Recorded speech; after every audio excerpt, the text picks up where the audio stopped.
하나님 말씀 오늘은 히브리서 6장 13절에서 15절까지 말씀입니다. 히브리서 6장 13절에서 15절 말씀 우리 함께 읽도록 하겠습니다. 같이 읽겠습니다. 시작. 하나님이 아브라함에게 약속하실 때 가리켜 맹세할 자가 자기보다 더 큰 이가 없으므로 자기를 가리켜 맹세하니 이르시되 내가 반드시 너에게 복주고 복주며 너를 번성하게 하고 번성하게 하리라 하셨더니 그가 이같이 오래 참아 약속을 받았느니라. 아멘.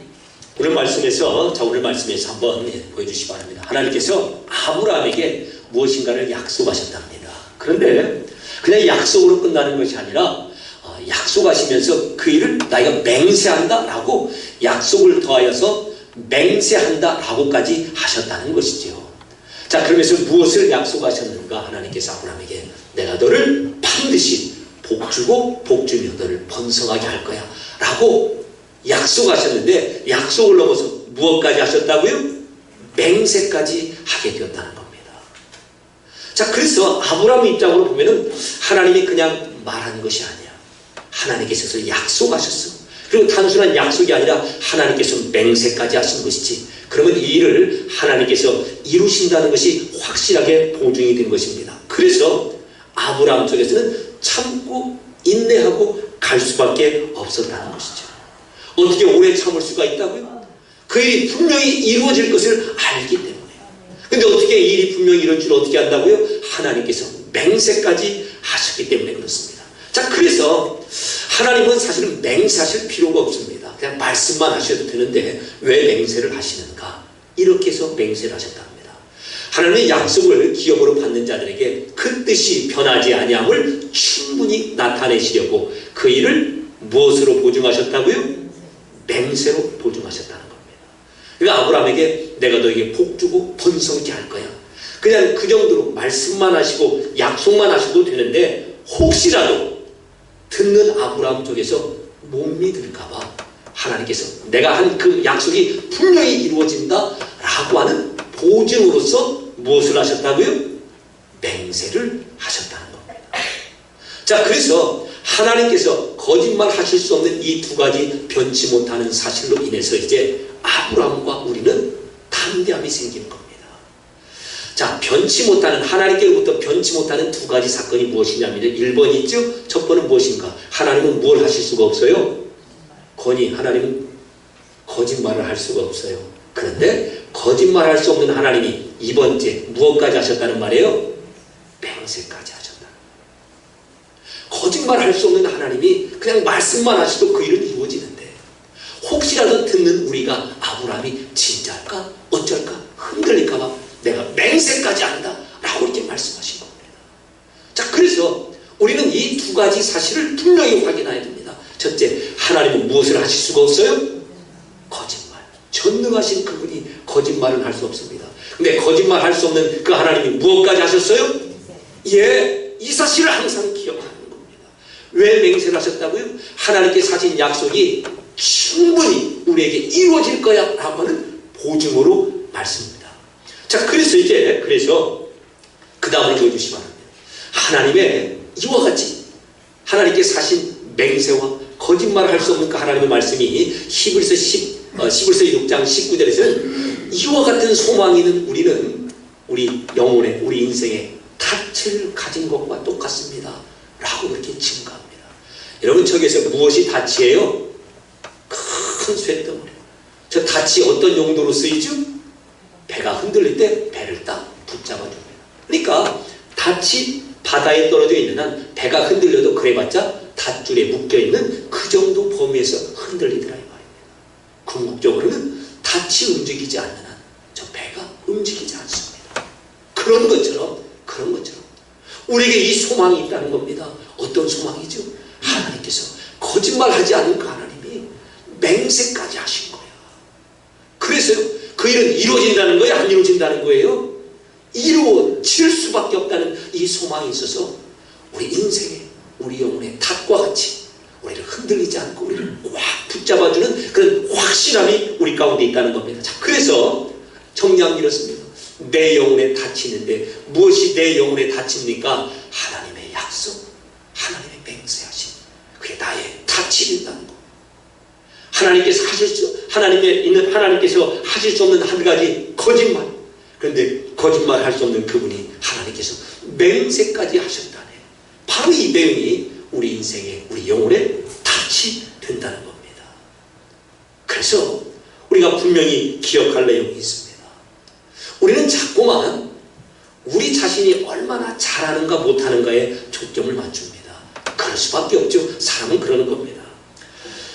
여기에 사진이 한 장 있습니다. 한 100명이 있습니다. 그럼 가장 먼저 누구 볼까요? 그렇죠. 우리는 그렇게 되는 겁니다. 우리는 매사에 나 중심이 됩니다. 그러니까 신앙생활 할 때도 내가 지금 잘하는가 잘못하는가, 하나님 앞에 내가 마땅히 해야 될 것을 지금 했는가 안 했는가, 그래서요 나에게 하나님께로부터 복을 받을 자격과 조건이 있는가 없는가를 자꾸만 점검합니다. 이건 좋은 겁니다. 그러나 거기서 끝나서는 안 됩니다. 나를 점검해 보십시오. 어떤 결론이 나오죠? 너는 안 돼가 나오지 않습니까? 이러니까 안 되고 저러니까 안 되고, 이것도 못돼서 안 되고 저것도 못돼서 안 되고. 그런데 하나님 지금 말씀하십니다. 나는 너희들이 어떻게 하는 거 보지 않아. 무엇을 근거로 하나님이 일하십니까? 내가 너에게 약속하고 맹세하는 그것 때문에 내가 일하지, 너희 보고 일하지 않아. 왜요? 우리 보고 일하시면은, 우리 보고 일하실 만한 사람이 아무도 없다는 겁니다. 그 사실을 성경은 어떻게 말하죠?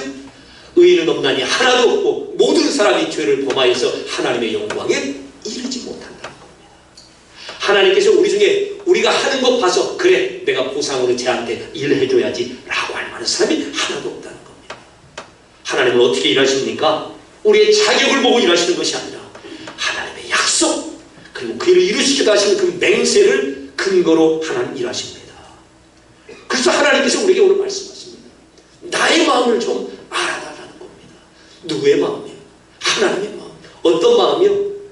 약속하시고 맹세하시면서까지 내가 네 편을 들고 있어, 불안해하지 마라고, 그런 하나님의 마음을 알아달라는 것이고, 내가 맹세하면서까지 나의 약속을 반드시 이루실 거야 라고 하는 하나님의 그 마음이 우리 앞에 있음을 알고 담대하게 이 세상을 살아가며. 왜요? 우린 내 자신을 보면 부끄럽고 흔들리죠. 하나님이 내 편을 들어주실까? 그러지 말라는 겁니다.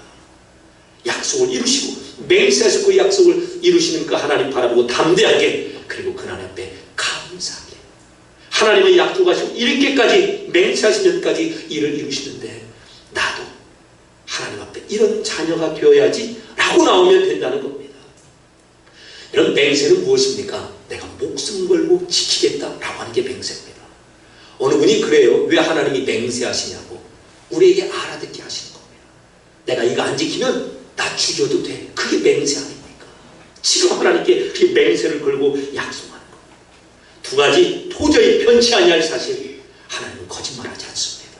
그 하나님이 맹세까지 하셨습니다.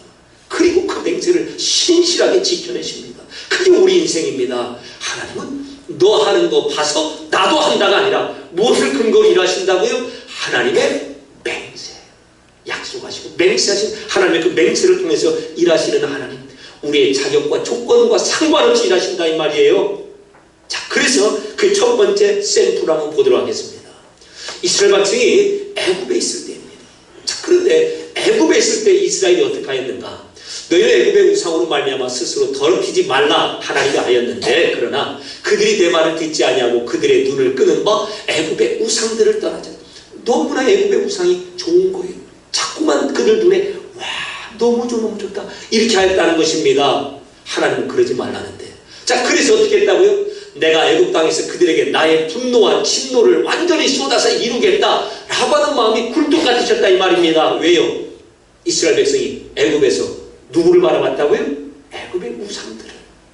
그러나 내가 그들이 거주하는 이방인의 눈앞에서 그들에게 나타나 그들을 애굽 땅에서 인도하여 내었나니. 하는 것 봐서는 그 땅에서 쓸어버리는 게 맞는데, 말하자면 바로나 애굽 백성들이나 그 안에 살고 있는 이스라엘 백성이나 똑같았다는 겁니다. 같이 우상을 섬겼다는 거예요. 자격이 없다는 겁니다. 우리가 그토록 말하는 자격. 그래서 쓸어버리고 싶었으나 그들을 꺼내셨답니다. 왜 그렇죠? 내 이름을 위함이라. 어떤 이름이요? 하나님의 약속하시고 약속 위에 맹세로 보증하시고 그 일을 이루시는 분이시다 라고 하는 그 이름을 이루셨다는 겁니다. 자, 그래서 자, 이 사실을 먼저 보면서, 자, 그 다음요. 그들이 그때 보았던 애굽 땅의 우상들입니다. 뭐라고 있죠? 뭐 아톰도 있고 라도 있고 아토로도 있고, 그들 눈에 너무나 보기 좋습니다. 그 다음에요, 이러이러한 신들이 있습니다. 죽음 이후의 신, 생산의 신. 내 죽음 이유를 얘한테 맡겨야지. 자녀들을 많이 낳고 이 세상에서 풍성함을 누리면 그들이 따라갔다는 겁니다. 그 다음에요, 이와 같은 신들을 애굽 사람도 따라가고 애굽에 있었던 이스라엘 백성을 똑같이 따라갔다는 겁니다. 그래서요, 다시 한 번 말씀 보겠습니다. 자, 그래서 쓸어버리고 싶었습니다. 자격이 하나도 없었지만, 그러나 왜 그들을 꺼냈다고요? 내 이름. 어떤 이름이요? 하나님의 약속하시고 그 약속의 맹세까지 인치시고 보증하시고 그 일을 이루시는 분이시여 라고 하는 그 이름 때문에 말입니다. 자, 그래서 우리는 이렇게 오해하기가 쉽습니다. 이스라엘이 애굽에서, 그래도 애굽 백성은 다 하나님을 떠났지만 이스라엘만큼은 하나님을 부여잡아서 부르짖어서 하나님께 찾아오셔서, 그래, 내가 너에게 간다, 이렇게 꺼는 것 같지만 성경은 그렇지 아니하다는 것입니다. 그들의 자격과 조건이 아니라, 그럼 무엇인가 보여주시기 바랍니다. 이미 하나님께서 아브라함에게 이와 같은 약속을 하신 겁니다. 너의 백성들이 이방 땅에서, 즉 애굽 땅에서 400년 동안 나그네가 되고 그들은 너희를 괴롭히고 나는 그 이스라엘 나의 백성을 괴롭히는 그들을 징벌하고 애굽을 징벌하고 그리고 많은 재물을 가지고 내가 나오게 할 거야 라고 하는 약속을 이미 하나님께서 하신 것입니다. 그리고 특별히 말씀합니다. 내가 너에게 약속하고 여호와께서 아브라함에게 언약 맹세를 하시는데 어떻게 이 땅을 주는데, 땅의 경계를 말합니다. 여기에서 여기까지, 우리 같으면 한라산에서 백두산까지. 그리고 하나님께서 이렇게 약속하시고 맹세하셨기 때문에 애굽에서 도저히 꺼내올 자격이 없는 그들을 때가 되니까 400년이 되니까 꺼내 오시는 겁니다. 예, 그래서 그들에게 출애굽이라고 하는 엄청난 사건이 일어난 겁니다. 자, 그래서 우리는 다시 한번 꼭 기억하셔야 됩니다. 이스라엘이 그들의 자격과 조건 때문에 애굽에서 나온 것이 아닙니다. 내가 그들에게 하나님 말씀하신 나의 진노와 분노를 다 쏟으려고 하였으나, 그러나 내 이름을 위하여, 하나님의 어떠하심을 위하여서 약속하시고 그 약속에 맹세로 보증까지 하신 그 하나님이 그 약속을 신실하게 지키시는 분이셔 라고 하는 하나님의 하나님 되심으로 인하여서 이스라엘이 나오게 되는 겁니다. 아브라함에게 하신 그 약속의 말씀을 지키셔야 되기 때문에 말이죠.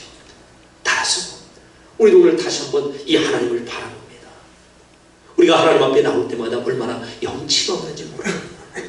왜 이렇게 우리의 모습은 잘하지 않고 정말 세상 사람들 앞에, 교회 앞에, 하나님 앞에 보란듯이 무엇인가 좀 내놓고 싶은데 날마다 그렇지 못하는 게 우리의 현실입니다. 예, 그래서 하나님이 우리를 잘 아십니다. 그래서 하나님께서 먼저 말씀하십니다.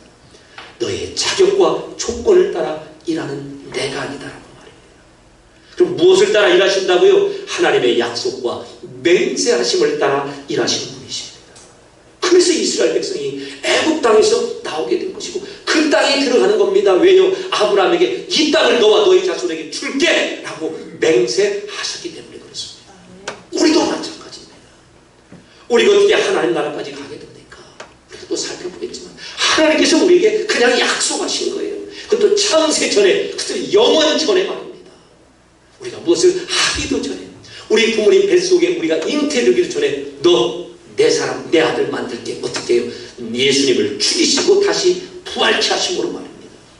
그리고 하나님께서 그 일을 신실하게 이루셔서 우리가 이 자리까지 오게 된 겁니다.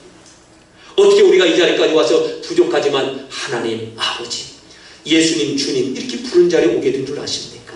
하나님께서 이 약속을, 창세전에 하신 이 약속을 우리 가운데 신실하게 이루신 결과입니다. 자, 그 다음에요, 이제 우리의 자격과 조건이 아닌 하나님의 약속 우리를 인도하신다고 하는 두 번째 내용을 보겠습니다. 여러분, 저기 지금 뭐가 보이십니까? 하늘에 날아가는 새들이 보이죠. 자, 예수님이 묻습니다. 저 새들 누가 먹이냐? 이렇게 말입니다. 진짜 그렇게 날씨가 더운데 그렇게 눈이 오고 뭐 영하 어떤 데는 몇십 도로 내려가고 우리나라도 추울 때는 뭐 영하 10도, 15도, 20도까지 내려가지 않습니까? 근데 모포 하나가 없어요. 담요 하나가, 전기장판 하나가 없습니다. 그런데도 그 해 넘기고 그 여름 그 겨울 넘기고 또 살아나더라는 말이지. 우리 예수님께서 말씀합니다. 저 공중의 새 누가 먹이는 줄 알아? 그 다음에요. 예. 이 엄청난 아름다운 꽃이 있죠. 이 드레핀 백합화 얘네들 누가 입히는 줄 알아? 라고 이렇게 물으십니다. 자, 그러면서 공중의 새와 그리고 드레핀 백합화를 걸고 우리 예수님께서 이렇게 맹세하십니다. 공중의 새를 보라. 그들이 심기를 하냐 거두기를 하냐 창고에 쌓기를 하냐. 그럼 누가 기르신다고요? 너희 하늘 아버지께서 쟤네들도 기르셔. 너희는 이것들보다 더 귀하지 않느냐라고 말입니다.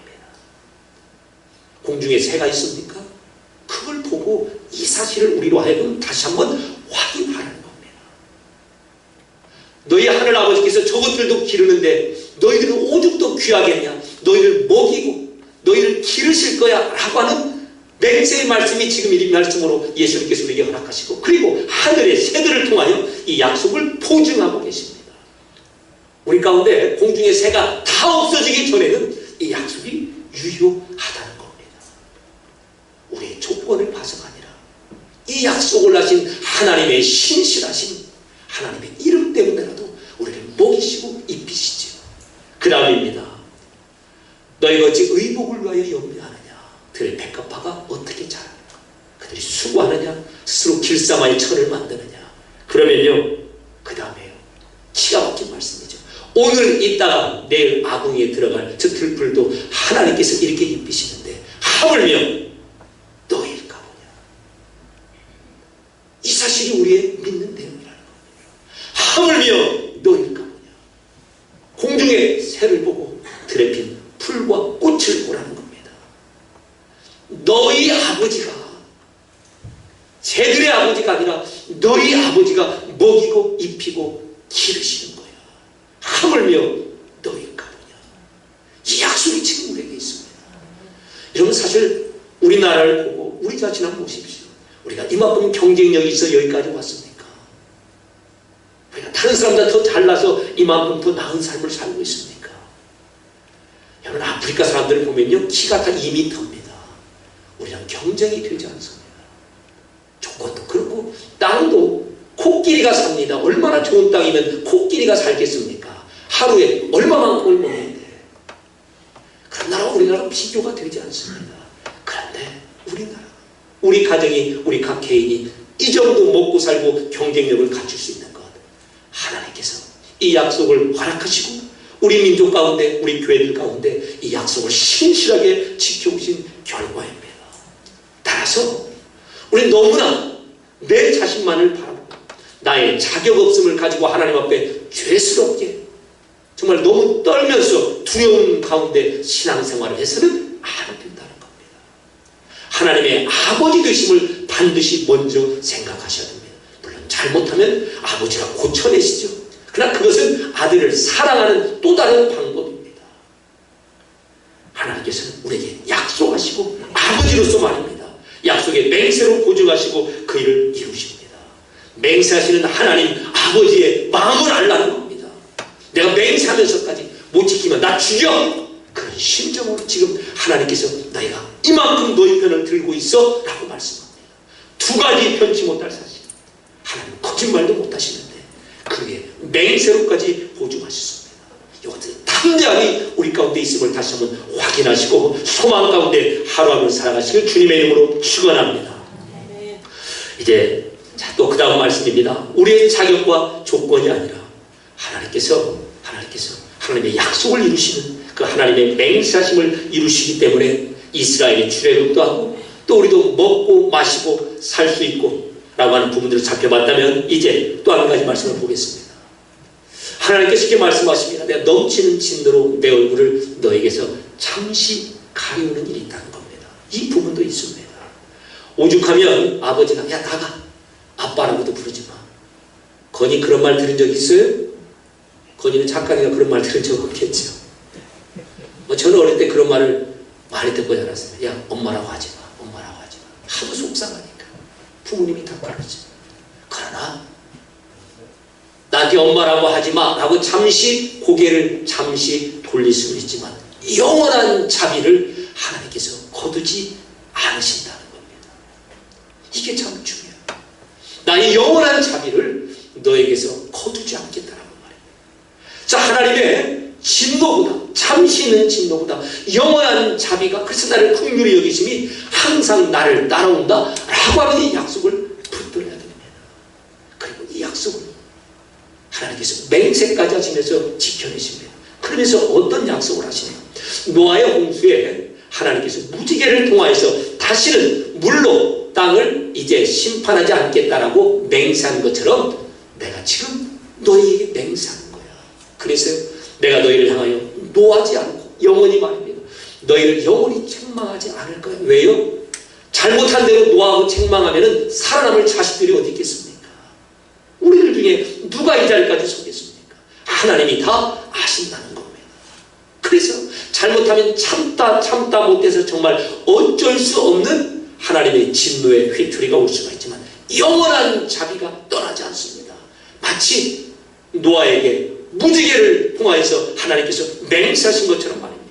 자, 그러시면서 자, 이와 같은 무지개 언약을 통하여서 모세에게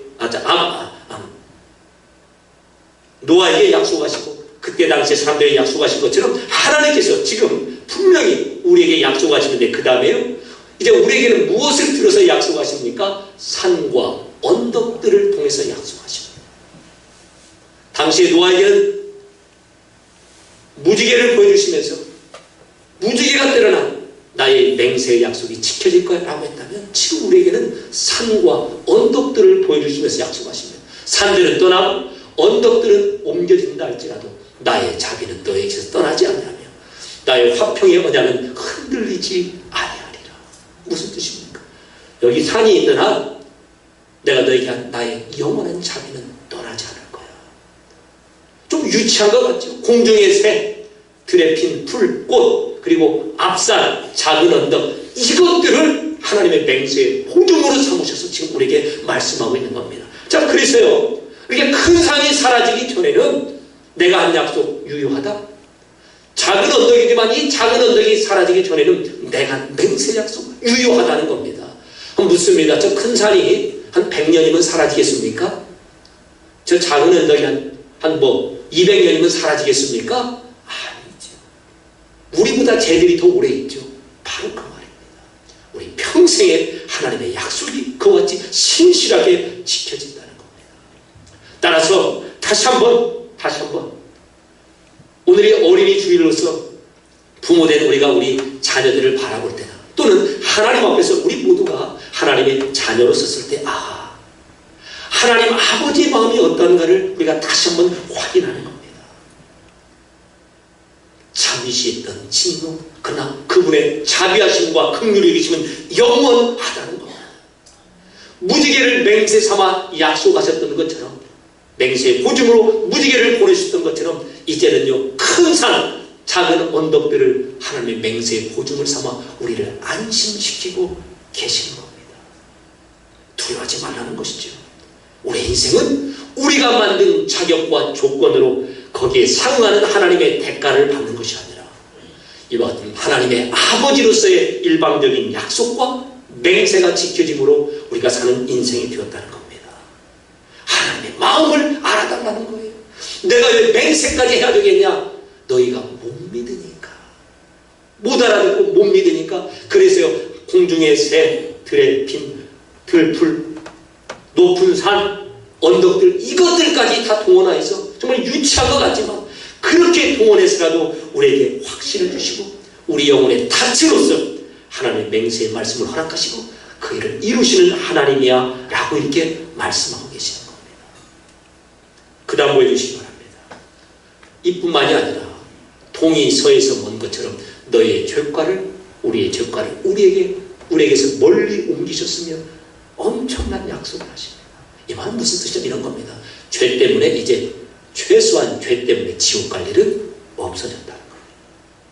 지옥을 가려면 죄라고 하는 티켓이 있어야 되는데 지옥 갈 티켓이 없어진 겁니다. 왜요? 우리와 우리 죄를 동쪽과 서쪽 이렇게 떨어뜨려 놓은 것처럼 떨어뜨려 놨다는 것이죠. 동쪽과 서쪽이 만날 수가 있습니까? 없습니까? 없지요. 그래서 동쪽과 서쪽이죠. 그 약속을 지금 하고 계시는 겁니다. 동쪽과 서쪽은 만날래야 만날 수가 없습니다. 그런 것처럼 우리와 우리 죄를 이렇게 분리시켜 놓으셨습니다. 누구 안에서요? 예수님 안에서 말입니다. 그래서 이 부분을 정말로 확신하셔야 됩니다. 지옥 가고 싶어도 지옥 갈 티켓인 죄가 없더라 이 말이에요. 근데 우리는 우리 자신을 바라보니까 너무나 티켓이 많거든요. 그래서 예수님이 지옥 갈 티켓을 모두 다 제거해버리려고 십자가에 죽으시고 우리와 우리 죄를 동쪽과 서쪽이 만날 수 없는 것처럼 이렇게 이루셨다네. 이게 바로 하나님의 약속입니다. 예수를 믿는다는 내용 그 중심 중에 참 중요한 내용이죠. 따라서 우리 다시 한번 하나님의 약속을 근거하여 분명히 확인합니다. 최소한 어디는 갈 수 없다고요? 예, 진짜 그렇습니다. 그러니까 지옥 안 가기 위해서 뭐 할 필요는 없더라 이 말이에요. 지옥 갈 티켓 없고 이미 천국 갈 그 자리, 구원열차는 구원열차, 배는 뭐 배 다 그 자리에 이미 올라탔습니다. 부산 가는 기차 타고 서울 쪽으로 아무리 뛰어가도 나는 어디로 갑니까? 그런 자리에 우리가 왔습니다. 비행기 안에서 아무리 왔다 갔다 해도 LA까지 가는 거예요. 예수님 안에서 지금 우리가 그런 자들이 되었다는 겁니다. 자, 그래서 다시 한번 확인합니다. 우리는 우리 죄를 따라 처벌하지 않습니다. 죄를 따라 처벌하면 다 죽죠. 우리의 죄를 누구에게 뒤집어 씌워서 누구를 처벌하셨습니까? 예수님. 그건 우리가 자꾸 고백하면서 아직도 죄 때문에 천국 갈 수가 없습니다. 그러면 이건 무엇인가? 문제가 생긴 겁니다. 예수님이 실제로 역사적으로 십자가에서 죽으시고 다시 부활하셨습니다. 그 말은 실제로 나의 죄 문제가 해결되었다는 겁니다. 그래서 우리는 우리의 죄를 따라 처벌하지 않습니다. 우리의 죄악을 따라 갚지 않습니다. 그리고 오히려 동쪽과 서쪽이 만날 수 없는 것처럼 우리와 우리 집과를 그렇게 옮겨 놓으셨습니다. 그리고 아버지가 자식을 긍휼히 여김 같이 그 자녀들을 긍휼히 여기십니다. 불쌍히 여기시더라 이 말이에요. 영원한 자비를 떠나지 않더라 이 말입니다. 왜 그렇다고요? 이는 그분이 하나님이 우리의 체질을 아십니다. 우리가 단지 무엇이 부심을 아신다고요? 먼지, 지는 덩이. 마음은 먹지만 나 이제 내일부터 그냥 엄마 아빠 마음에 쏙 들게 할게요. 마음은 먹는데 작심 3일도 안 돼서 날아가는 먼지와 같은 게 우리 존재입니다. 우리가 다 그렇잖아요. 여기 계시는 집사님, 권사님, 장로님 한 분 한 분이 주님, 내가 죽어도 이제는 정말 죄와 싸우고 하나님 기뻐하는 그 일을 하겠습니다. 도루묵이죠. 먼지이죠. 그런데 이런 사실을 하나님이 더 아시더라. 그게 아버지가 아니겠습니까? 그 마음을 지금 알아달라라고 이렇게 말씀하십니다. 하나님 이미 우리가 어떤 존재임을 다 아시고 그리고 창세전에 영원 전에 그래서 예수님을 죽이고 그리고 예수님을 다시 살리시면서 우리의 구원을 완성하시겠다라고 그렇게 하나님께서 약속하시고 그 일을 이루신 것입니다. 꼭 기억하십시오. 내가 다른 건 몰라도 나는 이제 지옥은 갈 수가 없네. 왜 그렇죠? 지옥 갈 티켓이 죄가 다 사라졌기 때문에 그렇습니다. 나와 이 죄를 하나님께서 동과 서가 만날 수 없는 것처럼 그렇게 만들어 놓으신 것입니다. 어떻게 해요? 그게 예수님의 십자가와 부활 사건인 것입니다. 따라서 우리가 잘 아는 그 말씀처럼 예수님 안에 있는 자는 결코 정죄함이 없습니다. 참 묘하죠? 죄가 있긴 있는데 너 유죄, 탄핵, 감옥, 사형 그렇게 유죄 판결을 받지는 않는다는 겁니다. 왜 그렇죠? 내가 예수님 안에서 다 받아냈어. 예수님이 이미 다 당했어. 일사부재래원죄. 한번 그 죄로 형이 떨어지면 형이 다 살면 끝나는 거야. 이거 한 10년은 살아야 되는데 1년 살았네. 다시 그게 없더라 이 말입니다. 그 어떤 약속을 하나님께서 지키시기 위함입니다. 자, 다시 한번 이제 마지막 한 구 써보겠습니다. 2부 때는 이런 말씀까지는 안 나올 것 같아 시간이 없어서 1부에 오신 분들은 조금 시간이 남았으니까 마지막까지 보도록 하겠습니다. 참 중요한 약속이 있습니다. 만일 하나님이 우리를 위하시면, 우리를 편드시면 누가 우리를 대적하리요? 이게 우리 인생입니다. 자, 그러면서 하나님께서 어떻게 우리 편을 드셨는가? 자기 아들도 아끼지 아니하시고 우리를 위해서 죽이셨는데, 그렇다면 그 아들과 함께 모든 것을 주시지 않겠습니까? 이게 하나님의 신적인 논리입니다. 아들도 주었는데, 가장 소중한 것도 주셨는데, 우리가 원하는 그 작은 것, 하나님 앞에 서면 우리가 원하는 돈, 건강, 예를 들어서 이런 것들은 작은 것들이라 이 말이에요. 가장 귀한 것도 주셨는데 다른 거 아까워서 못 줄 것이 무엇이 있겠는가 라고 하는 하나님의 설득의 논리십니다. 이 약속이 우리에게 있다는 겁니다. 그 다음 보여주시기 바랍니다. 이게 기아 KH랍니다. 상당한 금액이 나가죠. 어떤 분이 이렇게 자랑합니다. 어떤 목사님이 나 이거 교회에서 사줬습니다. 자, 그런데 그 다음 보여주시기 바랍니다. 교회에서 사준 차인데 와이퍼가 저게 고장났어요. 그럼 와이퍼로 걱정을 하면 돼요, 안 돼요? 교회에다 말씀을 드리면 되겠습니까, 안 되겠습니까? 지금 그겁니다. 교회에서 수천만 원짜리 차도 사주셨는데 저 와이퍼 3만 원 저거 뭐 고장나면 그거 가지고 고민케 하겠어요? 까짓 거. 차도 통째로도 사줬는데 와이퍼 하나 교체 못 해주겠습니까? 예. 유치하지만 지금 그 말씀입니다. 예수님도 주셨는데 예수님과 함께 그 위에 작은 거 못 주시겠는가? 오늘도 많은 문제를 가지고 왔을 겁니다. 경제적으로, 건강으로, 가정의 어려움으로, 자녀들의 문제로, 장래와 미래와 어떤 경우는 믿음의 관계 가운데, 인간 관계 가운데, 예, 주님 말씀하십니다. 하나님이 약속하십니다. 그리고 이 모든 걸 통해서 하나님께서 맹세하신 것이 됩니다. 내가 예수님도 너희를 위하여 주었는데 가진 것, 다른 거 못 주겠는가? 다시 한번 이와 같은 확신 가운데서 내려주시기 바랍니다. 이와 같은 확신 가운데서 하나님께서 우리를 지금 어떻게 인도해 가시는가를 확인하시기 바랍니다. 나의 조건을 보고 거기에 반응하시느냐 아니라 먼저 약속하시고 아버지가 자녀를 그렇게 하는 거죠. 어린이 주일에 부모된 우리가 우리 자녀를 그렇게 하지 않습니까? 왜요? 다 아니까. 제가 이빨 깨물고 결심해봤자 거기서 거기인 줄 아니까. 먼지 덩어리고 흙 덩어리인 것을 아시니까 하나님께서 먼저 약속하시고 맹세하시고 그 가운데 일을 이루어내십니다. 그러시면서 우리에게 말씀하시죠. 먼저 그의 나라와 그의 의를 구하면 돼. 예수님, 머리 대신 예수님을 닮아가고 아버지 대신 하나님을 닮아가려고 힘들고 어렵지만 지금처럼 노력하면 돼 라고 우리를 권면하십니다. 하나님께서 하신 이 변하지 못하는 두 가지 사실, 거짓말도 할 수 없으시고 맹세까지 하셨습니다. 우리 인생에, 우리 영혼의 다치로, 그래서 소망과 위로와 그리고 확신을 주시는 말씀이 되었습니다. 다시 오늘 이 말씀을 통하여서 하나님의 이 맹세를 통하여서 소망이 회복되시고 새로운 힘과 확신 가운데 하나님의 자녀의 삶을 능력 있게 살아가시길 주님의 이름으로 축원합니다.